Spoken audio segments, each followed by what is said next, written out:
Hello dear students, welcome to our channel. This is Srishti Agarwal. तो मैं आप सभी स्टूडेंट्स के लिए लेकर आई थी कक्षा 8 के पेपर्स, जिन्हें आप करने के बाद में अपने एग्जाम में डेफिनेटली अच्छे से अच्छे मार्क्स अर्जित कर सकते हैं। तो हमने काफ़ी सारे पेपर देख लिए हैं। अब यहाँ पर आके बढ़ते हुए हम देखेंगे विषय विज्ञान का कक्षा 8 के प्रारंभिक शिक्षा पूर्णता प्रमाण पत्र परीक्षा 2024 का ये पेपर, जिसे आपको पूरा वीडियो अच्छे से केयरफुली देखना है, समझना है, ठीक है। और उसके बाद आपको पूरा लर्न कर लेना है। ये यहीं पर इस वीडियो को रिपीट कर लीजिए ताकि आपको ये पार्ट इसी में लर्न हो जाए, ठीक है। तो स्टार्ट करेंगे बिना देरी के क्वेश्चन से।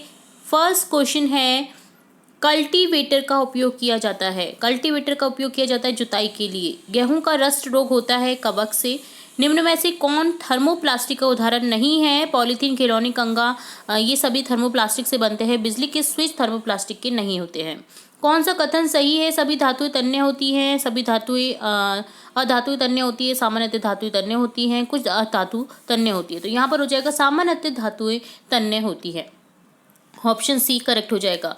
पेट्रोलियम का कौन सा उत्पाद सड़क निर्माण के लिए काम में लिया जाता है? तो बिटुमिन आंसर हो जाएगा ऑप्शन सी। निम्नलिखित में से कौन एक संकटापन जंतु है? संकट जिसके ऊपर आ रखा है बाघ, जो कि अभी नहीं बच रहे हैं, बहुत कम बचे हुए हैं बाघ, जो खत्म होते जा रहे हैं लगभग लगभग। तो यहाँ पर ऑप्शन ए करेक्ट हो जाएगा। आंतरिक निषेचन होता है, मादा के शरीर के अंदर होता है। खिलाड़ी कीलदार जूते पहनते हैं क्योंकि घर्षण बढ़ाने हेतु। ध्वनि संचारित हो सकती है ठोसों, द्रवों और गैसों में, तीनों में, निर्वात में नहीं होती है। ओके। विद्युत का सुचालक है, ऑप्शन बी करेक्ट हो जाएगा, लोहा। पृथ्वी के मध्य भाग को क्या कहते हैं? प्रावार कहते हैं। अगला क्वेश्चन है, जब कांच की छड़ को रेशम के कपड़े से रगड़ते हैं तो छड़ कैसी हो जाती है? धनावेशित हो जाती है और कपड़ा ऋणावेशित हो जाता है। आपने देखा होगा जब रगड़ते हो तो ऊपर की ओर आपके जो बाल है ना वो ऊपर की ओर उड़ते हैं, ठीक है। तो इससे क्या होता है, वो धनावेशित हो जाता है और कपड़ा ऋणावेशित हो जाता है। निम्नलिखित में से कौन सौर परिवार का सदस्य नहीं है? तारामंडल। निम्न में से कौन एक उपग्रह है? चंद्रमा पृथ्वी का उपग्रह है। निम्नलिखित में से कौन सी पौधादर गैस नहीं है? तो पौधादर गैस यहाँ पर नाइट्रोजन, ठीक है।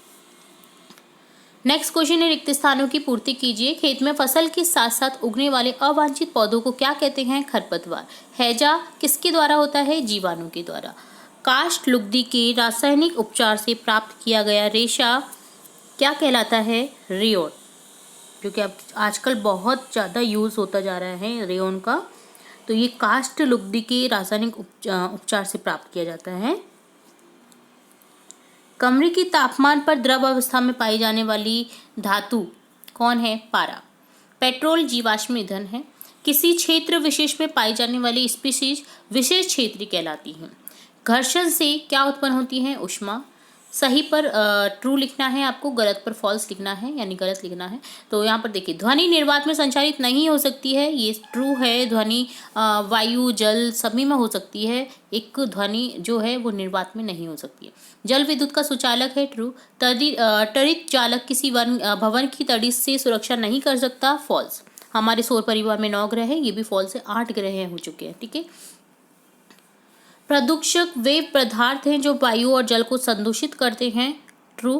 प्लास्टिक विद्युत का कुचालक है, ट्रू। उर्वर भूमि का मरुस्थल में परिवर्तन मरुस्थलीकरण कहलाता है, ये भी ट्रू है। फोर्थ क्वेश्चन है, कॉलम ए का कॉलम बी के साथ मिलान करना है। तो यहाँ पर देखिए, खरीफ की फसल को मिलान करेंगे मक्का मूंगफली से। एक विषाणु एड्स का कारक, कुचालक टेफ्लॉन, पेट्रोल मोटर ईंधन में यूज लिया जाता है, वृषण में उत्पादित होते हैं शुक्राणु। मलेरिया रोग के वाहक का नाम? मादा एनाफिलीज मच्छर। कैरम बोर्ड पर घर्षण कम करने तो क्या छिड़का जाता है? पाउडर। आपने देखा होगा कैरम बोर्ड जब हम खेलते हैं तो उस पर पाउडर छिड़क देते हैं ताकि वो अच्छे से काम कर सके। आवृत्ति का मात्रक बताइए? हर्ट्ज। विद्युत सुचालक पदार्थ का नाम बताएं? लोहा, तांबा, एल्यूमिनियम, चांदी। कोई एक लिखना है आपको, इनमें से एक लिख दीजिए। ये सभी सुचालक पदार्थ है विद्युत के। विश्व उष्णन के लिए कौन सी गैस उत्तरदायी है? Carbon dioxide, CO2। खाद्य पदार्थों का संचयन करने हेतु तो प्लास्टिक पात्रों के उपयोग के 3 लाभ लिखिए। अनभिक्रियाशील है, प्लास्टिक हल्का है, प्रबल है, चिरस्थायी है। प्लास्टिक सस्ता होने के कारण आसानी से उपलब्ध हो जाता है, इसलिए संचयन करने हेतु खाद्य पदार्थों का आजकल प्लास्टिक के पात्रों का उपयोग किया जा रहा है। और ये लाभ है इसके, बट इसके कुछ हानि भी हैं जो आप पढ़िएगा कि क्या क्या हानि है, ठीक है। अगला है सोडियम एवं पोटेशियम को मिट्टी के तेल में क्यों रखा जाता है। सोडियम एवं पोटेशियम धातु बहुत अभिक्रियाशील धातु है, तो ये ऑक्सीजन और जल के साथ उत्पन्न तीव्र अभिक्रिया करते हैं, जिससे बहुत अधिक ऊष्मा उत्पन्न होती है, वह आग पकड़ लेते हैं, इसलिए इन्हें मिट्टी के तेल में रखा जाता है। पानी में गति करने वाली वस्तु की आकृति विशेष प्रकार की क्यों बनाई जाती है। तरल अर्थात पानी में गति करने वाली वस्तु की आकृति विशेष प्रकार की अर्थात धारा रेखीय बनाते हैं, क्योंकि जब ये उच्च वेग से गति करते हैं तो इन्हें वायु प्रतिरोध का सामना करना पड़ता है, घर्षण का सामना करना पड़ता है, और धारा रेखीय आकृति होने से घर्षण का प्रभाव कम हो जाता है, इसलिए आगे की ओर थोड़ा सा नुकीला होता है। आप देखिएगा किसी भी वाहन को जो चल रहे हैं पानी में, ठीक है, हवा में चलने वाले वाहन जो हैं उनमें भी आप देखिएगा आगे की ओर नुकीला बना दिया जाता है ताकि घर्षण जो है वो कम लगे। ठीक है,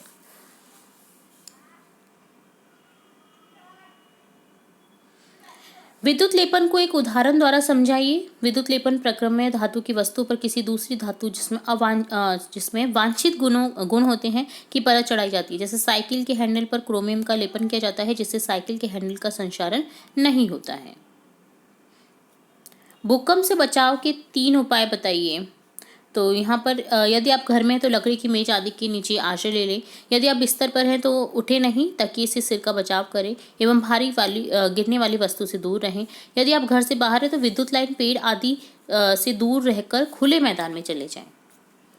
नेक्स्ट है पेट्रोलियम के 2 संगठकों के नाम और उपयोग लिखिए। तो आंसर हो जाएगा द्रव रूप में पेट्रोलियम गैस एलपीजी, जो घरों और उद्योगों में ईंधन के रूप में काम में ली जाती है। ठीक है, एलपीजी सिलेंडर। ठीक है, पेट्रोल मोटर ईंधन, वैमानिक ईंधन, विमान में शुष्क धुलाई के लिए विलायक के रूप में काम आता है। ड्राइक्लिंग के लिए पेट्रोल का यूज़ किया जाता है। ठीक है, नेक्स्ट 16 क्वेश्चन है सौर परिवार का नामांकित चित्र बनाए। तो आपको इसी तरह से अच्छे से इसे बनाना है, सुंदर सुंदर हैंड राइटिंग में लिखना है।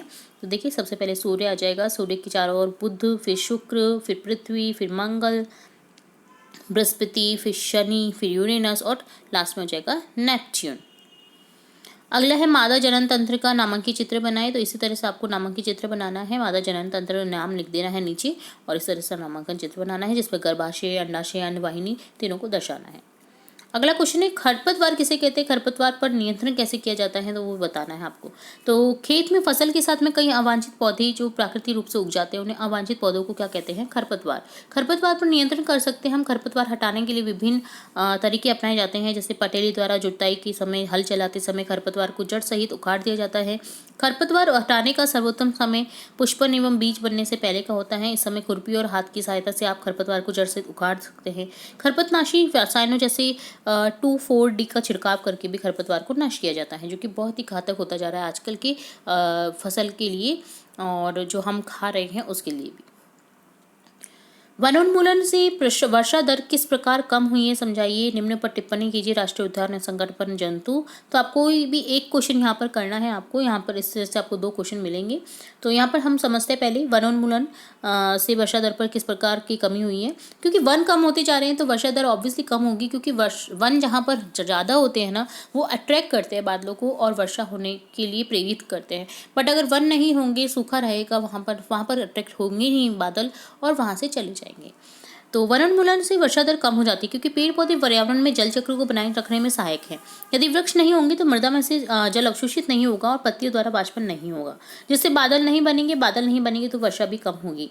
इसके अलावा पेड़ पौधे कार्बन डाइऑक्साइड गैस का संतुलन बनाए रखते हैं। यदि पेड़ पौधे नहीं होंगे तो CO2 की मात्रा बढ़ जाएगी और पृथ्वी पर विश्व उष्णन बढ़ जाएगा। इस प्रकार ताप के बढ़ने से जल चक्र का संतुलन बिगड़ता है और वर्षा दर में कमी आती है। इसके अथवा में था राष्ट्रीय उद्यान संकटपन्न जंतु पर आपको टिप्पणी लिखनी थी। तो यहाँ पर राष्ट्रीय उद्यान से संबंधित हम लिखते हैं, जैसे वन्य जंतुओं के लिए आरक्षित क्षेत्र जहाँ वह स्वतंत्र रूप से आवास प्राकृतिक संसाधनों का उपयोग कर सकते हैं। जैसे सतपुड़ा राष्ट्रीय उद्यान जैसे संकटापन्न जंतु, ये वे जंतु हैं जिनकी संख्या एक निर्धारित स्तर से कम होती जा रही है, वे विलुप्त हो सकते हैं, जैसे भारतीय शेर, गैंडा, बाघ आदि। तो कोई भी एक क्वेश्चन आपको करना है। दोनों क्वेश्चन के हमने आंसर देख लिए हैं। अगला क्वेश्चन है, वर्णन कीजिए कि ध्वनि प्रदूषण मानव के लिए किस प्रकार हानिकारक है। तो ध्वनि प्रदूषण मानव के लिए निम्न प्रकार से हानिकारक है। ध्वनि प्रदूषण से अनिद्रा रोग हो सकता है, उच्च रक्तचाप उत्पन्न हो सकता है, सुनने की क्षमता अस्थायी या स्थायी रूप से कम हो जाती है, चिंता जैसी बीमारी हो जाती है। अथवा में है यहाँ पर निम्न वाद्य यंत्रों में से उस भाग को पहचानिए जो ध्वनि उत्पन्न करने के लिए कंपित होता है। तो ढोलक का होता है तनिक झिल्ली, सितार का होता है तनिक तार, बांसुरी होता है वायु स्तंभ और मंजीरा में होता है धातु, इसलिए वो ध्वनि करते हैं। अगला क्वेश्चन 21 है, संक्षिप्त टिप्पणी लिखें। संक्षिप्त टिप्पणी लिखनी है आपको छोटी सी। पोता घर प्रभाव, ग्रीन हाउस इफेक्ट और जल प्रदूषण, वाटर पॉल्यूशन। तो यहाँ पर दोनों का आपको आंसर लिखना है, संक्षिप्त टिप्पणी लिखनी है। तो सबसे पहले देखेंगे हम green house effect. Surya Prakash में उपस्थित अवरक्त किरणें पृथ्वी की सतह पर पहुंचकर ऊष्मीय प्रभाव से पृथ्वी की सतह एवं अन्य वस्तु को गर्म करती हैं। कुछ विकिरणें पृथ्वी की सतह और अन्य वस्तु द्वारा परावर्तित करके वायुमंडल को वापस भेज दी जाती है, परंतु इन परावर्तित विकिरणों को वायुमंडल में उपस्थित कार्बन डाइऑक्साइड के कण अवशोषित कर लेते हैं, इसलिए पृथ्वी का वायुमंडल गर्म हो जाता है। इसी को पौधा घर प्रभाव या ग्रीन हाउस इफेक्ट कहते हैं। इसी के लिए अगर CO2 ज़्यादा बढ़ती गई तो गर्माहट बहुत ज़्यादा बढ़ जाएगी, और CO2 कंट्रोल में रहेगी तो गर्माहट कम बढ़ेगी, क्योंकि पेड़ पौधे बहुत डिपेंड करते हैं इस चीज़ पर। अगला देखेंगे जल प्रदूषण। वाहित मलमूत्र, विषैले रसायन, गाद आदि से हानिकारक पदार्थ जल स्रोतों में मिल जाते हैं जो जल प्रदूषित कर देते हैं, जिसे जल प्रदूषण कहते हैं। प्रदूषित करने वाले पदार्थों को जल प्रदूषक कहते हैं। दूषित जल पीने से उदर रोग, पीलिया, हैजा, टाइफाइड जैसी बीमारियां हो जाती है, जो कि आजकल बहुत फैल रही हैं। जल के अंदर रहने वाले जीव जंतु व जलीय पौधे मर जाते हैं। प्रदूषित जल पीने से पालतू पशुओं में अनेक रोग हो जाते हैं, इसलिए जल को प्रदूषित होने से रोकने के उपाय करने चाहिए। इसके अथवा में है, ताजमहल की सुंदरता पर संकट का वर्णन कीजिए। तो जैसा कि आपने देख रहे होंगे, आप ताजमहल अगर घूमे हैं तो आपने देखा होगा पहले सफ़ेद सा संगमरमर था ताजमहल का, अब थोड़ा थोड़ा पीला होता जा रहा है, जिसकी वजह से वो जो है क्षीण होने के कगार पर है। तो उसके आसपास की जो फैक्ट्रियाँ थी ना वो हटाई गई हैं। क्यों? क्योंकि वहाँ पर अम्ल वर्षा काफ़ी होती है उन फैक्ट्रियों के द्वारा, तो आसपास ग्रीनरी भी करने की कोशिश की गई है ताकि ताजमहल सुरक्षित रह सके। तो ताजमहल की सुंदरता संसार में अद्वितीय है, इसलिए इसे विश्व के 7 अजूबों में स्थान मिला हुआ है, परंतु तेजी से बढ़ते प्रदूषण ने इस पर संकट ला दिया है। ताजमहल के चारों ओर स्थित रबड़ प्रक्रम, स्वचालित वाहन निर्मातक, रसायन और मथुरा तेल परिश्रण जैसे उद्योगों से निकली गैस वर्षा के साथ मिलकर अम्लीय वर्षा कर रही है, जिससे ताजमहल के संगमरमर का संक्षारण हो रहा है और वह पीला होता जा रहा है। इसको सुरक्षित रखने के लिए सर्वोच्च न्यायालय ने उद्योगों को नियंत्रित करने के आदेश दिए हैं। तो इस तरह से ये होता है लास्ट क्वेश्चन का आंसर। इसमें भी आपको 2 क्वेश्चन मिल जाते हैं। तो आपको लास्ट में जो निबंधात्मक प्रश्न है ना, उनमें 2-2 क्वेश्चन मिलेंगे, आपको कोई भी एक करना रहेगा। तो ये कंप्लीट होता है आपका विज्ञान विषय का पेपर। उम्मीद है आपको सभी क्वेश्चन के आंसर अच्छे से समझने की मैंने कोशिश की है। फिर भी अगर कोई डाउट रहता है तो आप कमेंट बॉक्स में कमेंट करके पूछ सकते हैं, और इससे रिलेट और भी हम इंपॉर्टेंट वीडियोस लेकर आते रहेंगे। तो जुड़े रहें हमारे चैनल के साथ। वीडियो को पूरा देखने के लिए धन्यवाद।